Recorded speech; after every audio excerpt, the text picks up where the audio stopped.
So, blue skies, huh? Sure was a bad time last time, huh? Certainly don't want to go do that again, do I? Right?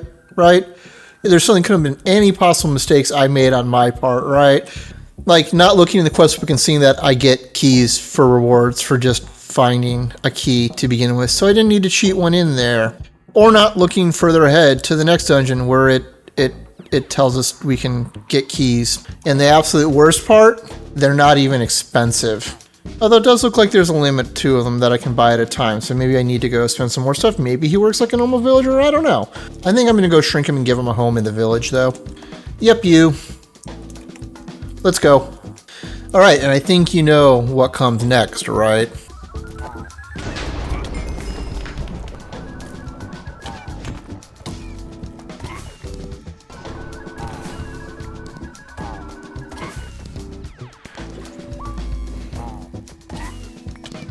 Now, as long as you disregard all the arrows sticking out of my face, I'm feeling a little bit better now.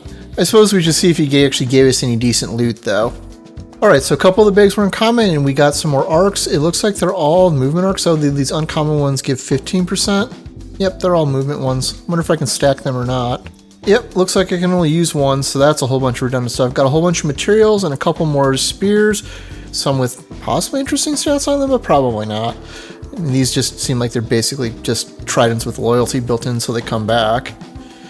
But the important part is we got 3 summoning tables, which is what we were actually looking for from the summoner. Not that I actually have any clue what the summoning table is even for. So of course, once again, it always helps if I just look in the manual. Because this says it's used to modify the summoning tome to determine what spell it can cast, either Fluctuant Spear or the summoning Artificial Golem. Except while I have 3 of those tables now, I have none of the tomes, so that's useful. Yep, real useful. Does it at least look interesting? It actually kind of does. That's actually not too bad. Maybe I'll find a use for it as a decoration. Hello everybody, I'm Martin. Welcome to another episode of All the Mods 8. And does this mean we're going to continue on with blue skies today? Absolutely not. Because I'm kind of tired of that, even though I found out what the core issue was. And I think instead we're going to go continue on trying to get moving forward towards the Mycelial reactor again today, otherwise known as the Rainbow Generator from Extra Utils 2. And today I think we're going to move on and try to do the Crimed Mycelial Generator, which is one of the weird ones and potentially problematic. Because while in theory it isn't too hard to make, it just requires some nether wart blocks, which I'm not actually sure I have, and we might have to go to the nether to deal with that. But it eats mushroom blocks from the nether, which is a special sort of problem, which I have an easy way potentially to deal with this, because as usual, there are bees that can solve this problem for me.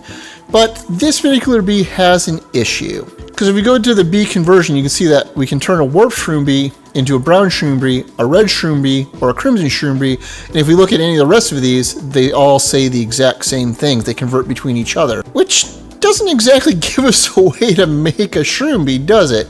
And from what I've looked up online, it seems like the only way to get them is to find them in their native habitats, one of which is a warped forest in the nether. I currently don't know where Warped Forest is, but I'm going to go look around for a bit. But failing that, I do have a secondary option that actually exists in Industrial Foregoing, so it stays kind of on theme. And that's the Spores Recreator, which actually is pretty easy to make. And what this lets us do is clone mushrooms. Now, what it's not showing you here, and what you'd have to look in the manual to find out, is these are the normal overworld type mushrooms, and they can be cloned with this using water. And these are the nether ones, which require lava, which is problematic because, as I've shown, I can make lava, but not quickly. But who am I if not someone who can cheat? Because we can make nether wart blocks and feed that to it, which we can do from nether wart. And we can make nether wart from red mushrooms and generalized nether predictions, which, well, I set up another loot fabricator simulation chamber combo to do the blazes, so that I'm getting a small number of those, although this doesn't kick them up very quickly. I could go set up the wither skeleton one to double the rate of that, because I'm going to need skulls, because we're eventually going to have to do another star generator before we finish this out. But we'll cross that bridge if we need to. But I'm going to go bee hunting real quick and see if I get lucky. Well, I found a bee just floating around, but I don't know what type it is. This may not be what I need. Magmatic bee, wrong biome. Alright, it took a while, but I finally found a warped forest and some Shroombees. If I can actually catch them. So I had no luck finding them in any of the crimson forests that I was wandering around in. So it looks like when you do want to go find them, you have to go find a warp force, and this took a while for me to find.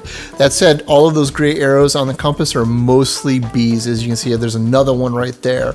So I've got the 2 that I need for now, so I think we're good to go. I may only actually even need 1, really, honestly, but it might take a bit. I'm going to, however, need to go get some mushrooms before I forget. Boop, boop, boop, boop. Well, the bad news is that these bees require warp fungus to breed, and I don't have enough to really do that right now. So we're going to do this the hard way, which is just put a bunch of baby upgrades in and be patient. Patience is not one of my strong suits, though. Alright, so now that we have some of the mushrooms rolling in, I guess it's time to go make the Crined Mycelial generator, which is ironic since this is a mushroom generator that eats mushrooms. Alright, and I guess we can just set it up right here. I've already got the filters in the node, and it should be, yep, putting the warp fungus in and starting to generate power. So that's one more done. The other one that I would like to address during this episode, I think, is going to be the Potion Mycelial generator, which does exactly what it claims, and it eats potions. The more powerful the potion, the more time it lasts and the more power it produces, but some of the stuff might not be all that viable to make. So I think what I need to do is find something that I can brew relatively easily, because I don't care too much about the power it produces or even really how long, as long as I can mass produce it. Now, the other thing I've got to find out is if it actually consumes the glass bottles when it burns them, because I am relatively low on glass right now. I just retooled my Material Stoneworks factory to actually create glass again, because I had it only making sand for a while. I'm not entirely certain why I thought that was a good idea, but as you can see, we're making and then consuming glass, so that's not ideal. So I guess the first actual step we're going to do is create the generator to see if it consumes a potion in a bottle or not. Now, thankfully I have a whole bunch of potions sitting here in a chest, although I have no idea if these will work in that generator. Although it looks like they will, so I'm going to grab this poison potion and see what happens. Just going to drop it on the ground for now, and toss the poison potion in. And yep, it looks like we do have to extract the glass bottles back out, so that's good. That means we won't be consuming a ton of glass at least. Now I just have to do the hard part of finding a reasonable potion to use that is not too hard to make, and I think we're going to use the potion brew from Industrial Foregoing as well, since I might as well go all deep into Industrial Foregoing since I have been, and it's relatively simple to make, and this just acts as a powered version of the vanilla one. So this hurts my soul to admit, but we are missing an ingredient we need, because I'm setting this up to make potions of swiftness, which requires, well, netherwort. Because I'm not just using a base potion of swiftness, but this requires awkward potions like all other potions, which requires netherwort per 3. But from there we can upgrade it with different materials. In this case we're using glowstone to take it up to 1.4, which gives us a total burn time of 94 seconds. Not a lot of power, but that's fine. I could add gunpowder to turn it into a splashing potion, which would then take it up to 56 power, but the power we're getting isn't really the point. So we need to get netherwort, and I think it's become painful obvious at this point in the series, if you've been paying attention, that I've been trying to avoid farms. You know, either things like the cloches or the phytogenic ice insulators, or even just a conventional Industrial Foregoing automated farm. So I think we are actually going to go back to my original plan here and do something stupid, which was to turn red mushrooms and generalized nether predictions into netherwort 4 at a time. So this should get us doing fine. The issue is we need a red mushroom. And I guess it's a good thing I made a Shroomby that I can just now feed a mushroom to make the red version of it. I mean, a little bit more waiting, but we're back to doing bees again, am I right? And don't have to deal with actually farming anything. So give me a little bit here. All right, so while we're waiting for bees to be bred, I figured I would show off the cleanup of the AE2 portion of my base that I did while I was waiting. Now, it's still pretty ugly, I still don't like it here, but I'm going into this because I actually did P2P tunnels in a way that I probably haven't shown on camera before. Because under each of these, and it's a grid of 8 ME pattern providers and 8 molecular assemblers, there's a P2P tunnel that is pulling a whole 8 channels from a normal smart cable, which then feeds into this dense trunk. There's 3 groups of these. Each one of these P2P tunnels is paired to the face on this controller right here. So as you can see on it, it says there's 24 carry channels, which means I could potentially add one more bank a little further down here. There are other ways I could pack more in here or just run dense cables in to do it, but this at least keeps it clean. I'm also not using as many molecular assemblers as I could be using to speed up all of the faces more, but this is probably good enough for what I'm going to be doing in this pack. We'll see though.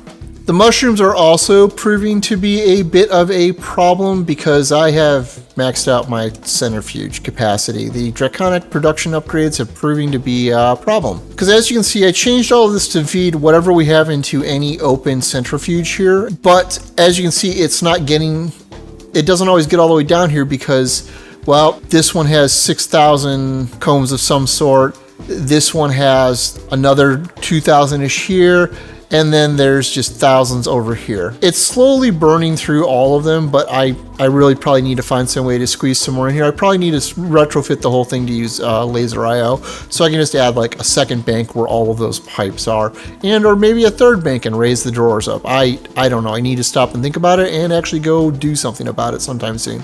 But it might be hard to see, but we do have mushrooms coming in at a not entirely horrible rate, given the amount that we're actually going to need. All right, so I got the potion brewer set up, and this was kind of actually a pretty convoluted mess that I wasn't really expecting to be having to do. So the way that the Industrial Foregoing potion brewer works is that A, it needs power, B, it needs a supply of blaze powder, C, you need a recipe. In this case, we're passing in netherwort to make the awkward potion, sugar to create the potion of swiftness, and glowstone to create the upgraded version of it to make it last longer. We also need to pass in 3 bottles because it makes 3 potions from this. So this part of it is easy. This is just a standard pattern right here. These 3, well, technically 6 items right here. You can also lock the recipe, which I would recommend because this way it'll make sure it does what it needs to do. If you pass in the bottles first, it will just make water bottles, which is not what we're after here. The blaze powder, however, was an issue for me because A, you can't just pass this in with the recipe. It doesn't consume a whole blaze powder per operation. I could possibly have figured out the math and made a much larger batch of potions, but there's a problem with that. The way that I'm doing this, I pass my items back into my drawer network, and an unupgraded drawer here can only hold 8 potions. So trying to process a whole large batch would just clog up one of my crafting CPUs, so it was just easier to not do that. 2, due to the fact that I did not have access to a side of the potion brewer to easily add an AE2 exporter to it to do a crafting card to pass in the blaze on demand, I had to resort to other measures. In this case, I put a spruce drawer down here with my AE2 stuff and put an exporter on that to just create blaze powder via a crafting card. I also put in a capacity card to be able to put in more recipes so that I can eventually use the other drawers if I run into a situation like this again. It's locked and linked to the drawer controller, which is, I don't know, up here somewhere within range. You would think I would remember that it's right here because I can stare at it all the time when I'm down here. I really need to clean up the mess of my conduit tunnels under here. Anyhow, this now means we can request potions of swiftness for speed 2 right out of the interface. Just tell it to give us, I don't know, 1, but it'll do 3. Quickly run over to the potion brewer and you will see that it is now processing the potions that it needs. So there's the water bottles into the awkward potions, into the potion of swiftness that does 1.2, and then finally into the potion of swiftness that does 1.4 where it pulls them out. Which just leaves me with the step of putting it right there within range of the explosion generator. Well, I got super beaten up by the explosion generator, but we've got it all hooked up now. Although it's not pulling the last bottle out, I need to figure out why the laser IO node's not doing that, but it's pretty close. It's just because I didn't have anywhere to store it, because I didn't have it in a drawer anywhere. You know, as we just discussed with the blaze powder, you think I would have remembered how my own inventory system works. But this does get us most of the way through the rainbow. We have 2 relatively easy ones left and 2 that I am super not looking forward to doing. Anyone want to go farm some withers? Because I kinda don't. Anyhow, if you found this episode interesting and entertaining, please consider like or subscribe if you're new. As always, I'm Ard. Thank you for watching and have a nice day.